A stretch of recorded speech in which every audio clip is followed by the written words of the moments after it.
ไม่สุข่าเป็นห้องเขามาในประเด็นมาลัดเลยลองเกี่ยวเลยลองจีอิติเนี่ยเนาะจีอิติอันว่าได้เป็นสังเป็นข้อซึ่งหรือยาบอเฮนซึ่งคือของนั่นเนาะว่าเป็นจีอิติในปอตุเตียมมันก็ general education development เนี่ยอันนั้นก็พอทางเมืองไทยได้ก็เป็นกศนนั่นน่ะเนาะกศนเนี่ยเป็นการศึกษานอกระบบตามอัธยาศัยก็เป็นตัวเต็มนั่นน่ะเนาะในมันเป็นตอนดักกวนเจออันเหตุการณ์เสร็จแล้วมีข่าวยามตั้นกว่าโรงเรียนนั่นน่ะเนาะมีพยายาม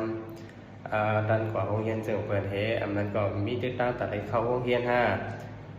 มีเงินแต่ได้เข้าโรงเรียนมีเขาว่าตื้อตามแต่ได้เข้าโรงเรียนจะเมื่อเรียกอย่ามาอะไรปล่อยมันอะไรไว้ออกมันจะไว้ออก10 ตันเนี่ยทางเมืองไทยก็ไว้ออกม.6นั่นน่ะเนาะย้อนเป็นอะไรหนังคือตีไรไว้อันนั้นเนี่ยนั่นได้เป็นห้องวัดGEDค่ะนะเพราะGEDได้ปกตินั่นน่ะเนาะมันก็ได้เรียนอยู่เตรียมสู้ใน6 เดือนฮะเตรียมสู้ใน6 เดือนเนี่ยในการเข้าตั้ง6 เดือนนั่นเนี่ยเพราะว่าเขาแคนเนี่ยก็เขาก็ตอบอะไรกำเดียวค่ะนะตอบอะไรกำเดียวเนี่ยก็เลยปล่อยไว้พวกเมืองมาก็ไว้10 ตันก็กำเดียวเมื่อเร็วได้เป็น12 ตันเดียวเนาะเมืองไทยก็เป็นม.6กว่ากำเดียวน่ะเนาะแต่ได้ว่าสุดโรงเรียนชั้นสูงไฮสคูลกำสื่อในการGEDได้เนี่ยไปเรียนอยู่4 subject เลยค่ะ4 subject ใหม่นึงไงก็เป็น language art เนาะ language art เกี่ยวกับเป็นภาษาอังกฤษคำสื่อนั่นน่ะเนาะlanguage art เนี่ยเพราะว่าsubject ใหม่2มาเนี่ยฮะ social study เกี่ยวกับสังคมเกี่ยวกับตรงวงกลมนั่นน่ะเนาะเข้ามา3มาก็ได้เป็นscience ว่าไปไซน์นั่นน่ะเนาะวิทยาศาสตร์เนี่ยยังก็มาที่4มาได้ได้เป็นmath เนาะที่เป็นไปนับได้เป็นคณิตศาสตร์เนี่ยหลักๆมันก็ได้เรียนอยู่4 วิชาเนาะ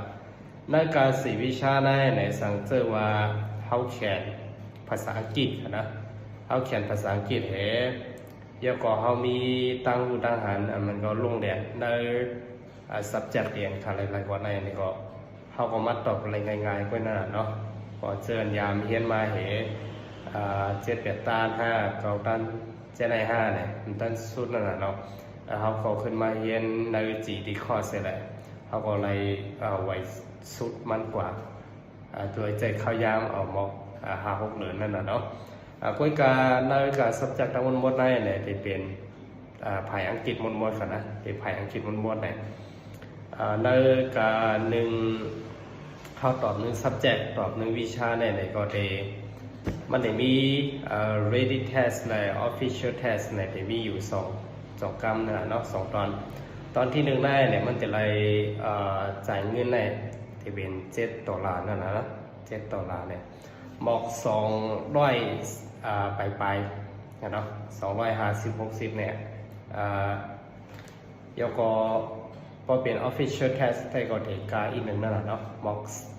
$80เนี่ยเนาะหมอก$80เนี่ย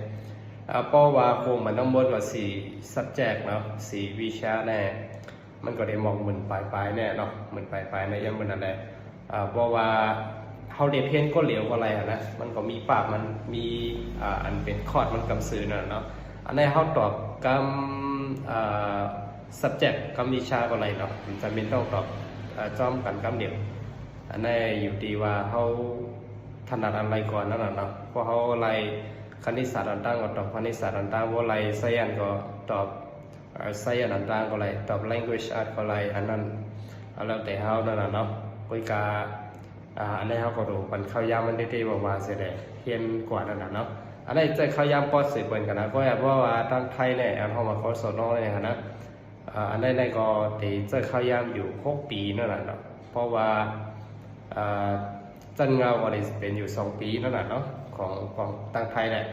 เพราะจันกลางมากก็ดีทั้ง2 ปีจันสูงมากก็ได้เป็นทั้ง2 ปีใน6 ปีต้องไปย่อม6นะเนาะวิกาอันนี้ก็จะเข้าตั้ง6 เดือนเพราะเขียนได้6 เดือนก็ตอบแล้ว